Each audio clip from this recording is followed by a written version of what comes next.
7 celebrities who completely unravelled while the cameras rolled. For 30 glorious years, Johnny Carson reigned supreme as the beloved nocturnal companion of the American people. Yet beneath that warm, welcoming grin and effortless charisma there existed a steely, meticulous professional who demanded nothing less than total dominion over his broadcast empire. While the vast majority of stars respected the sacred unspoken commandments of The Tonight Show, be witty, be captivating, but above all bow to Johnny's rhythm, there were those who failed spectacularly to understand the gravity of the moment. They arrived to peddle their films, their records, or merely their own vanity. However, whether empowered by liquid courage, blinded by their own swollen egos, or suffering from a fatal lack of judgment, these figures trampled over the invisible boundary that divides a delightful guest from a disastrous spectacle, leaving the audience paralysed in a state of stunned disbelief. What makes these catastrophes so uniquely mesmerising is not merely the car wreck fascination of watching an idol crumble on a national stage. No, the true drama lies in Carson's heroic, desperate struggle to keep order in his court, the strained smile that failed to reach his eyes, the frantic, nervous glances toward Ed McMahon, and the frantic manoeuvres to save a segment as it spiralled violently into the abyss. While thousands of celebrities sat on that couch and faded into obscurity, these 7 orchestrated moments so excruciating, so violently, contrary to the show's elegant atmosphere, that they have been etched into the annals of late-night folklore. From a silver screen diva who turned a simple chat into a shouting match to a beloved jester who stormed the castle uninvited, and even the pop royalty who left the most unflappable man in America visibly shaking. These are not merely guests who tested Carson's patience. They crushed it beneath their heels while the whole country watched, gasping in horror. Let us commence with the Material Girl herself, whose appearance in 1987 discarded Carson's refined wit for something far more scandalous than the censors at NBC were equipped to endure. Seriously, what exactly am I wearing right now? Well, yes, if I were to wander into a boutique for intimate apparel and desired to purchase such a garment for a special someone, oh, please, not for myself, naturally, but for another, they would likely... How shall I phrase this? It is known as a bustier. Ah, a bustier, I see. Number 1 Madonna.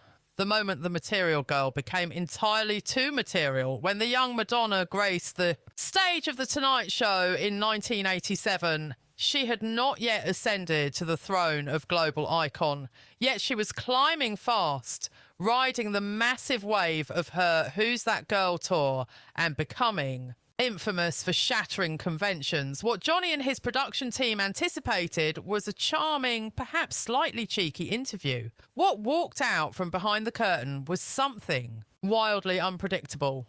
Madonna marched onto the set, adorned in an outfit that could only be loosely interpreted as clothing heavily inspired by the boudoir, black lace fishnet stockings, and an air of defiance that screamed she had no intention of obeying Johnny's laws.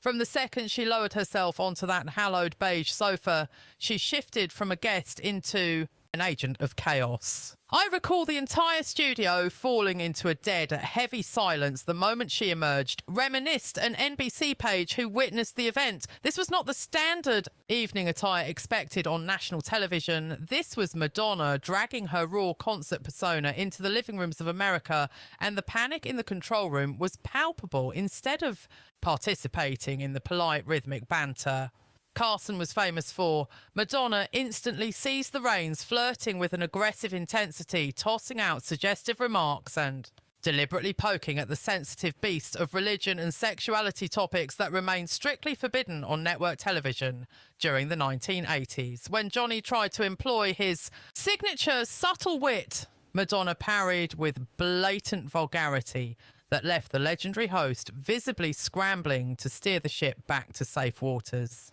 His stoic, famous poker face fractured repeatedly as she dropped hints about her private intimacy that kept the censor's fingers hovering tremulously over the delay button. Johnny chuckled, but he never invited her to return, observed a veteran producer of the show. What the innocent viewers at home failed to witness was Carson's demeanour once the cameras cut to commercial. He was not flying into a rage. Johnny was too professional for tantrums, but his irritation was evident. She had pirated his segment, forcing him into the uncomfortable role of the prude trying to dampen the flames. The reaction from the public was a sword that cut two ways. The youth were electrified by Madonna's rebellion, while the older generation sat appalled by her intentional disrespect for late-night etiquette. Yet no one could argue that Madonna had not manufactured exactly the scandal she desired, utilising Carson's massive platform while utterly disregarding the dignity of his house. While this spectacle cemented her reputation as a boundary breaker, it effectively severed her ties with the king of late night. Despite launching numerous albums and blockbusters in the years that followed, she never again graced his couch, becoming one of the rare superstars. Quietly exiled from the kingdom, not for a lack of words, but for speaking far too freely. Carson's cigarette box. I destroyed his box. I broke Carson. Number 2, Don Rickles. The evening the master of insults crossed the precipice, Don Rickles and Johnny Carson shared a bond that was one of the industry's greatest treasures. Rickles was a frequent visitor, and his segments usually adhered to a beloved ritual. He would brutally roast. Carson Johnny would laugh harder than any soul in the room, and the audience would revel in their genuine affection. However, on one notorious night in 1976, Rickles shattered more than just Johnny's comedic timing. He destroyed a tangible piece of television heritage. The drama ignited during Rickles' scheduled appearance the night prior, while Johnny had stepped away from the set. Rickles took the liberty of usurping the host throne, a common prank during commercial breaks. But what followed was far from common. In his zeal, Rickles snapped the wooden cigarette box, resting on the desk, a cherished heirloom from NBC that had been Johnny's companion for years. The very next day, with Rickles not on the guest list, but filming his sitcom CPO Sharkey on an adjacent soundstage, Carson presented the fractured remains of the box to the camera, playfully bemoaning the carelessness of his friend. What transpired next stunned even the most hardened studio veterans. Without a cue or an invitation, Rickles exploded onto the set, still clad in the full naval uniform of his character, interrupting Johnny in the middle of a segment. For the next several minutes, the nation witnessed a chaotic, unscripted hurricane named Rickles as he wrestled for control of the broadcast. It was hilarious right until the moment it wasn't. Recalled a cameraman on duty that afternoon. Initially, the laughter was raucous. The surprise entrance, the costume, the lightning-fast wit, it was electric. But then there was a fleeting second where you could see the atmosphere curdle in Johnny's eyes. Rickles was no longer just performing his standard roast. He was legitimately holding the show hostage. Rickles, one of the veteran camera operators present on that fateful afternoon, recalls the scene, vividly noting how the atmosphere shifted like the wind before a summer storm. In the beginning, the studio was shaking with laughter, the audience completely enchanted by the spectacle. The shock of the entrance, Rickles parading in that costume, his wit sharper than a Toledo blade. It was electric. But then a shadow fell over the stage. There was a precise, chilling instant where you could witness the mask slip from Johnny's face, his expression hardening into something cold and unrecognisable. It became obvious that Rickles was not merely performing his standard dance of friendly insults. No, this was a full-blown mutiny. He was forcibly seizing the reins, stealing the spotlight and hijacking the very soul of the programme. Right under the host's nose, Rickles. He did not merely interrupt the proceedings, he orchestrated a complete usurpation of power. By physically seizing the host's desk and shouting across the sanctuary of the set, he unleashed a relentless torrent of insults that far exceeded his customary playful barbs. While the host maintained his mask of professional composure on the air, smiling and playing the part of the gracious victim, the whispers among the backstage staff revealed a different truth. He was furiously offended by this violation of the unwritten codes.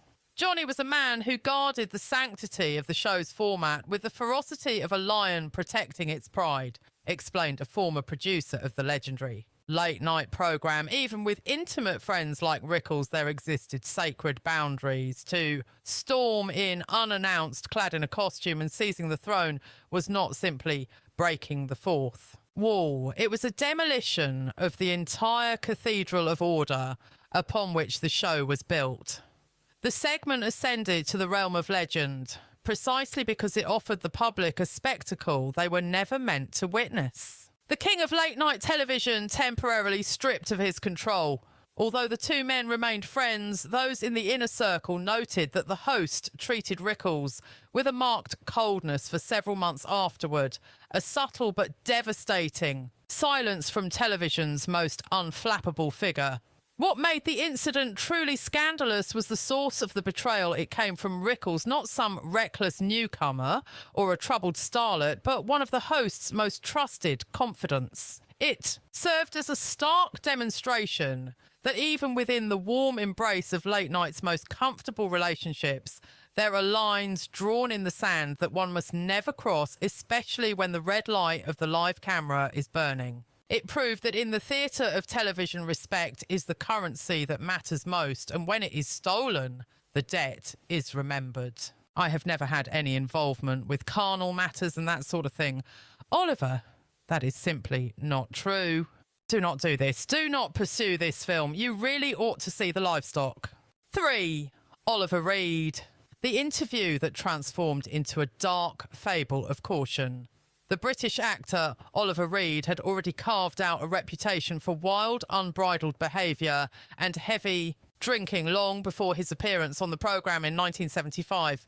Yet when he arrived at the network's Burbank studios to promote the film Royal Flash, few could have prophesied just how catastrophically his interview would spiral into chaos. From the precise moment Reed stepped onto the stage, the air grew heavy with tension. It was evident that a disaster was unfolding. His gait was dangerously unsteady, his gaze swimming in a haze. And when he took his seat beside the host, the aroma of strong spirits was reportedly so pungent that the crew members could detect it from several feet away. He arrived to champion a motion picture and instead incinerated his own professional future, lamented a staffer who watched the tragedy unfold from the wings. We had managed guests who had indulged in a few glasses of wine before, but Reed was operating on a level of intoxication that defied logic. You could see in the host's eyes the immediate realisation that he was trapped in a cage with a wild animal. The host, ever the consummate professional, attempted to shepherd Reed through the standard promotional inquiries regarding the cinema piece, but Reed's answers quickly descended into a labyrinth of incoherence. He slurred his syllables, interrupted the host with reckless abandon, and grew increasingly hostile whenever the host tried to steer the conversation back to sanity. What made the segment agonising to witness was Reed's volatile shifts in temperament. In one breath he would be charming, and in the next he would turn belligerent. He oscillated between attempting to narrate rambling, disjointed fables and suddenly challenging the host with aggressive interrogations that shattered the programme's customary rhythm of polite conversation. The host possessed a miraculous talent for handling difficult personalities, but even his patience had a breaking point, noted a veteran executive of the network. You could practically see the calculations running behind his eyes in real time. How long could this charade continue? How could he bring down the curtain without escalating the humiliation? It was akin to watching a grandmaster realise he is trapped in a chess match that is impossible to win. The reaction of the audience shifted dramatically as the tragedy progressed. Their initial laughter at Reed's eccentric antics dissolved into nervous titters, followed by a heavy, uncomfortable silence as it became impossible to ignore that they were witnessing a man whose demons had crossed the line from amusing to deeply concerning. Finally, the host cut the segment short, a rare and drastic manoeuvre for a man who prided himself on never allowing a guest to lose face. No matter how dire the circumstances, the incident became a dark stain in the show's history, with the host reportedly instructing his producers afterward with icy finality, "Let us never repeat that mistake." For Reed, that night carried permanent scars. Already fighting to secure his footing in Hollywood despite his triumphs in British cinema, his disgraceful display on America's flagship talk show effectively severed his lifeline to stardom in the United States. Studios, already suspicious of his volatile reputation, now possessed videotaped proof of the immense liability involved in hiring him. The segment stands today as both a legend of the entertainment industry and a sorrowful warning. It serves as a reminder that even the most meticulously controlled environment can unravel when a guest arrives unprepared to honour the basic standards of human dignity, and they stood upon the gallows, every single one of them, for over 20 minutes before their hearts finally ceased to beat. Truly. It is a genuinely horrific spectacle to behold. It must be number 4. Truman Capote, the literary genius, transformed into a late-night liability. When the literary giant Truman Capote graced the show in 1980, he brought with him both his undeniable brilliance and his darkest demons. By that time, the celebrated author of In Cold Blood and Breakfast at Tiffany's was already drowning deep within the substance abuse issues that would eventually contribute to his untimely passing, a tragic reality that became painfully visible during his disastrous interview with the host. From the second Capote settled into the guest chair, the viewers could sense that something was fundamentally broken. His speech was thick and slurred, his movements were erratic, and his train of thought was a labyrinth impossible to navigate. The host himself, an intellectual who held a deep and genuine admiration for literary figures, fought valiantly to guide Capote through a conversation that made sense. But the author seemed hell-bent on derailing every inquiry. He went from a literary legend to a broadcasting liability, commented a writer who served the host during this turbulent era. The host held tremendous respect for Capote's artistry and wished to provide him a podium to display his genius. Instead, we were presented with a man who could barely string sentences together, uttering increasingly bizarre declarations that sent the control room into a state of absolute panic. What made the appearance particularly excruciating was Capote's stubborn determination to discuss provocative and scandalous topics, making strange, inappropriate commentaries on politics and sexuality that violated the programme's family-friendly code of conduct. On several occasions, the host attempted to steer the dialogue towards safer shores, only to have Capote circle back like a moth to the flame of controversy. The audience, who had tuned in expecting the sharp, witty banter of one of America's most celebrated authors, instead witnessed something closer to a tragic performance art piece. Capote rambled incoherently, occasionally showing flashes of his famous intellect before descending once again into nonsensical tangents. The host was left to watch a tragedy unfold live. A veteran cameraman observing from the shadows that fateful evening remarked on the saint-like forbearance displayed by the host. Under normal circumstances, faced with such a delirious guest, he would have found a polite excuse to cut the tragedy short and end the segment early. Yet Johnny held on to a desperate hope, praying for a miracle where Capote would suddenly shake off the haze, reclaim his crown, and become the dazzling conversationalist of old. Sadly, that moment never materialised. Although Carson possessed too much class to humiliate the man publicly, he silently passed a sentence of exile. The author was never welcomed back to the sanctuary of The Tonight Show. It was a severe, telling judgment from a host who was famous for offering redemption and second chances to wayward stars. This broadcast became a dark monument in the public disintegration of Capote, broadcasting his fragility to millions and showing just how deep into the abyss the once sharp social critic had plunged.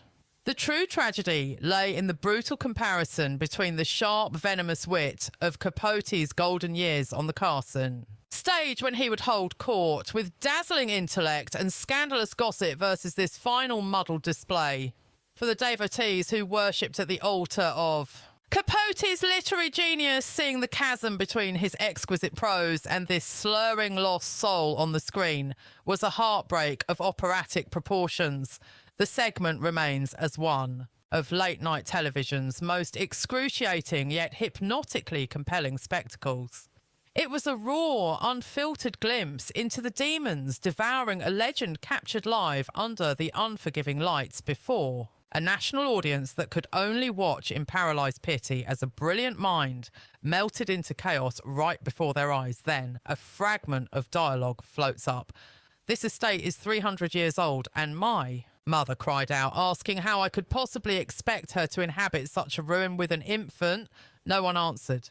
"Fine, I will save that story for another life." You absolutely must attend the theatre. Number 5, Shelley Winters, A Hurricane Wrapped in Silk, the Oscar-winning force of nature, Shelley. Winters graced the late-night stage countless times during the King of Late Night's reign. Every visit was a roll of the dice filled with passion and fire. However, one specific evening shattered the boundary between delightful chaos and absolute disaster. Winters decided to transform a civilised chat among stars into a gladiatorial shouting brawl that left the usually unshakable host visibly trembling. We knew Shelley for her bombastic spirit and her habit of suffocating the room with her presence. Yet on this notorious night, she marched in carrying a heavy baggage of grudges with absolutely no intention of keeping her thoughts private. It started as the usual flirtatious banter, but rapidly spiralled into madness. When a fellow guest on the sofa, rumours still swirl about which famous diva it was, uttered a phrase Shelley interpreted as a mortal insult. She did not merely lose her temper, she detonated the entire segment, a producer later whispered. One moment the air was light and energetic, and in the blink of an eye, Shelley was on her feet, fingers jabbing like daggers, creating a scandalous scene utterly forbidden in Johnny's meticulously orchestrated sanctuary. Winters began a passionate crusade, her voice reaching a crescendo as she attacked not only her couchmate but the entire corrupt machinery of Hollywood, decrying the cruel. Casting aside of aging sirens and a laundry list of betrayals she had nursed in her heart for years, the audience, expecting the host's gentle lullaby, was frozen in a terrified silence. The true horror of the moment was seeing the cracks in the host's armour. His irritation was palpable, a rare crack in his usually porcelain composure. He was a master at dancing around difficult personalities with a smile, but Shelley's volcanic explosion pushed him to the edge where even his infinite patience began to fray like an old rope.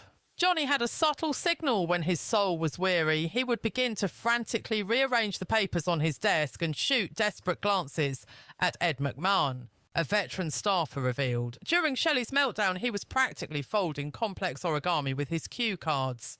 It was his silent scream, begging the gods to save him. When his diplomatic attempts to soothe the beast failed, Carson was forced to play his final card, abruptly demanding a commercial intermission. This nuclear option was his only way to sever the feed on a segment that had spun violently out of orbit. When the cameras returned, the tempest had subsided slightly, but the air remained thick with unresolved tension for the rest of the hour. Backstage, amidst the wreckage, Carson reportedly muttered a decree to his producers, "Let us put a significant distance between now and her next visit." It was code for a temporary banishment. Yet what is truly extraordinary about Winters' tempestuous affair with the show is that despite this scandal and others, the doors eventually opened for her again. It was a tribute to both her undeniable magnetism and Johnny's wisdom in knowing that sometimes a dangerous woman makes for unforgettable television, even if she burns the house down. Carson once described her as a natural disaster you cannot tame. You can only hope to survive the impact, noted a historian. That night she was wild, untethered, and crashing through his polite society. It was the theatre of the real, uncomfortable, and absolutely riveting. You were discussing William Demerest. Yes, I possess a scandalous anecdote about him involving vulgar language. He is arriving. You absolutely cannot do that here. I cannot. Perhaps instead of the filth, I shall simply say blank blank. Number 6, Buddy Hackett. When the jester removed his mask. The comedian Buddy Hackett was one of the pillars of the show, a weaver of tales whose animated face and contagious cackle had made him a beloved fixture for decades. His visits usually adhered to a sacred ritual. Hackett would make himself comfortable. Johnny would offer a tiny nudge, and the comedian would launch into elaborate side-splitting sagas that left the host weeping with laughter and the audience gasping for air. However, one dark evening in the mid-1970s, the ritual was broken. Hackett walked onto the stage carrying the weight of private demons, and what started as his signature routine took a sharp, twisting turn into the shadows. Even Johnny's famous poker face crumbled, confessed a studio page present that night. Hackett began with the usual rhythm, but suddenly swerved into a vicious diatribe against the Hollywood elites who he believed had betrayed him. This was not the playful anger of a comic. It was the toxic bile of a man, scorned, deeply personal and unsettling. The true discomfort arose from how he desecrated the unspoken vow between the host and his jesters. You are here to dance, to amuse, not to use our stage as a weapon for your private wars. As Hackett continued to list the names of specific producers and executives he branded as frauds and traitors, Carson's face travelled a journey from delight to worry, finally settling in agonising awkwardness. The crowd's response revealed the tragedy. The roar of laughter that usually accompanied Hackett died down, replaced by nervous, scattered giggles and then a heavy silence. An uncomfortable silence descended upon the studio as the comedian's grievances sharpened like a knife, becoming increasingly pointed and deeply personal. Carson tried repeatedly to play the diplomat, attempting to redirect him with gentle inquiries about his upcoming projects or simpler, light-hearted topics, as one of the programme's staff writers later recalled with a shudder. But Hackett was determined, like a bull in the ring, to use his precious airtime to air his complaints. It was almost like watching a man use a national comedy stage for a private therapy session. It was raw, visceral, and authentic, yet completely at war with the polished, elegant tone of the broadcast. After multiple failed attempts to guide the conversation back to safe harbours, Carson was forced to cut to a commercial break early, a rare and drastic move that signalled to everyone watching just how far beyond the show's comfort zone Hackett had wandered. When the cameras returned, Carson skillfully pivoted to another segment with the grace of a matador, effectively cutting Hackett's appearance. Largely short. Behind the velvet curtains, according to the whispers of the staff, Carson was more confused than furious. He was genuinely concerned about the state of Hackett's soul, while simultaneously frustrated that a guest, usually as reliable as the sunrise, had so dramatically broken the unwritten code of conduct. "Something is eating at him, buddy," Carson reportedly murmured to his producer with deep concern. "Let us check on his spirit before we book him again." What makes this incident particularly memorable in the history of the programme is that this chaos came from Hackett, not some boundary-pushing rebel or a troubled starlet, but one of Carson's most trusted confidants and regular guests. It demonstrated with chilling clarity how even the most established friendships could fracture unpredictably on live television when private personal demons spilled over into professional sanctuaries. Hackett did eventually return to the broadcast in the years that followed. His usual humorous spirit was apparently restored, but the incident remained a lingering scar, a reminder of how quickly even Carson's most carefully orchestrated kingdom could shift when a guest decided to stop following the unspoken rules of the court. Number 7. Redd Foxx. The walkout that became a legend. The comedian Redd Foxx was already a towering icon of television thanks to his starring role in Sanford and Son when he appeared on the late-night stage in 1975. What should have been a standard celebratory promotional appearance instead transformed into one of the briefest and most gossiped about guest spots in the history of the medium when Foxx abruptly abandoned the stage after less than 2 minutes on the air. The trouble began brewing before Foxx even took his seat. A heavy smoker known for having a cigarette in hand almost constantly when off-camera, Foxx had assumed he would be granted the privilege to smoke during his appearance, as had been the common custom in the earlier, looser years of television. However, by 1975, the network had implemented stricter ironclad policies about smoking on the set. One question, one outburst, 1. Unforgettable exit. This is how a production assistant who witnessed the drama summarised the event. Foxx emerged from the curtains, exchanged quick, polite pleasantries with Johnny, and then immediately asked if he could light his cigarette. When he was told no, his entire demeanour shifted in the blink of an eye. What the viewers at home witnessed was remarkable for its brevity and its sheer intensity. After Carson politely explained that smoking was simply not permitted on the set, Foxx became visibly agitated, his pride wounded, stating that he could not conduct an interview without his cigarette. Carson, assuming Foxx was jesting as comedians often did about various restrictions, laughed lightly and attempted to continue with the interview flow. Foxx, however, was deadly serious. He stood up with great resolve, declared something to the effect of, "Then I cannot do this," and walked off the stage, leaving Carson completely alone on the set with an expression that mixed surprise, confusion, and the dawning realisation that this was not a comedy sketch, but an actual abandonment on live television. Carson later called it the shortest appearance in the history of the programme, noted a long-time executive. What made the moment so shocking was not merely that Foxx departed, but how rapidly the situation escalated from a normal conversation to a nuclear disaster. There was no build-up, no warning signs, just a sudden violent rupture in the usual rhythm of the show.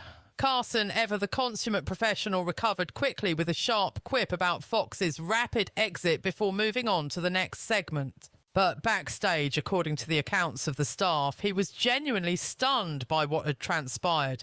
Carson rarely took such incidents to heart, but the abruptness and the public nature of Foxx's departure represented a unique challenge to his authority as the host.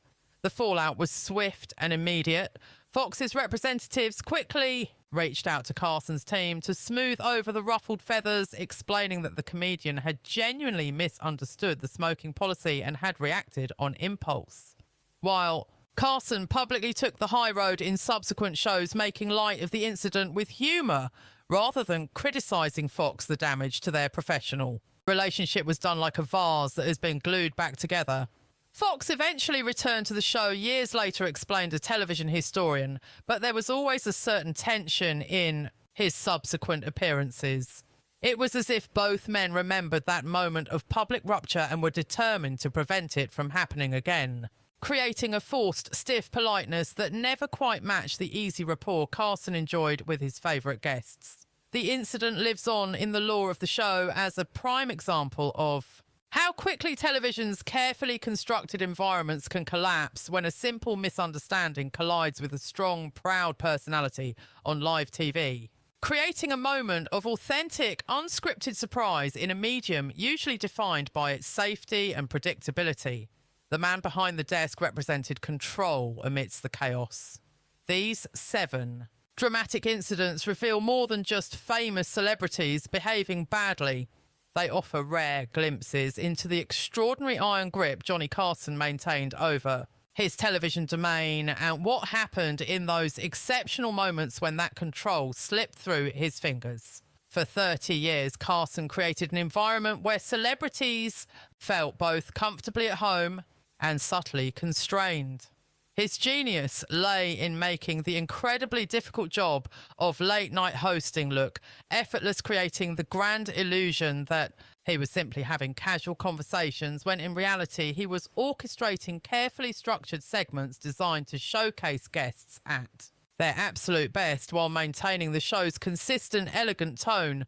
When guests like Madonna or Rickles challenged that careful balance, whether through calculated provocation or impulsive boundary crossing, viewers witnessed something truly unusual in Carson's world, genuine surprise.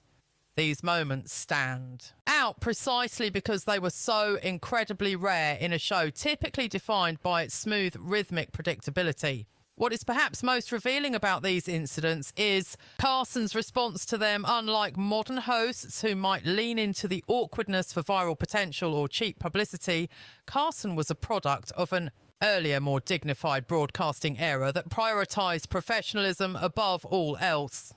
When confronted with genuinely difficult situations, his instinct was always to It was a point of honour to shield the guest, protecting their dignity even during their darkest failures, preserving the show's elegance and restoring calm to the chaos with swift grace.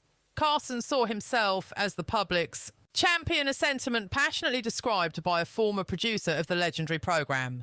If a visitor brought joy and charm, he would step back, granting them the stage to shine.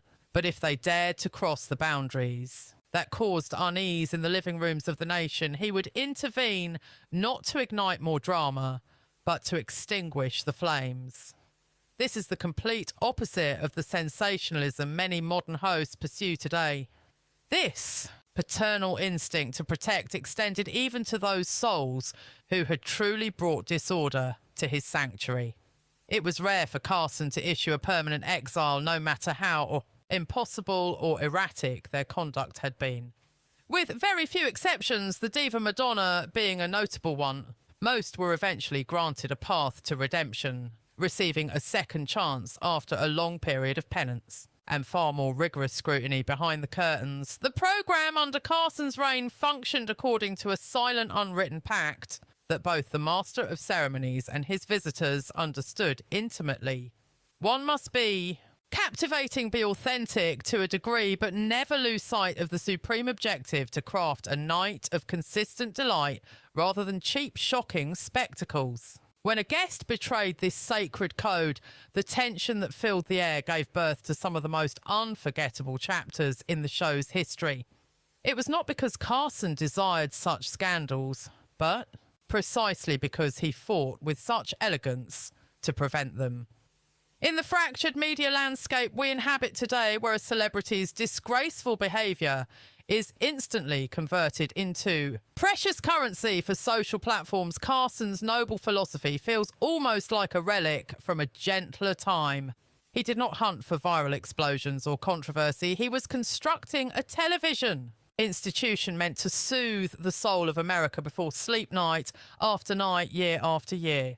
Those rare, trembling moments when this carefully polished mask finally cracked. When Redd Foxx departed in a fury, when Oliver Reed was lost to the spirits and slurred his speech, or when Shelley Winters erupted with fiery rage, stand out across Carson's 3 decades exactly because they were such wild anomalies in his legacy of remarkable consistency.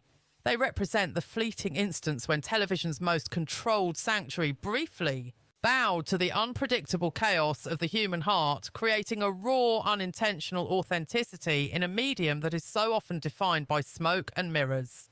This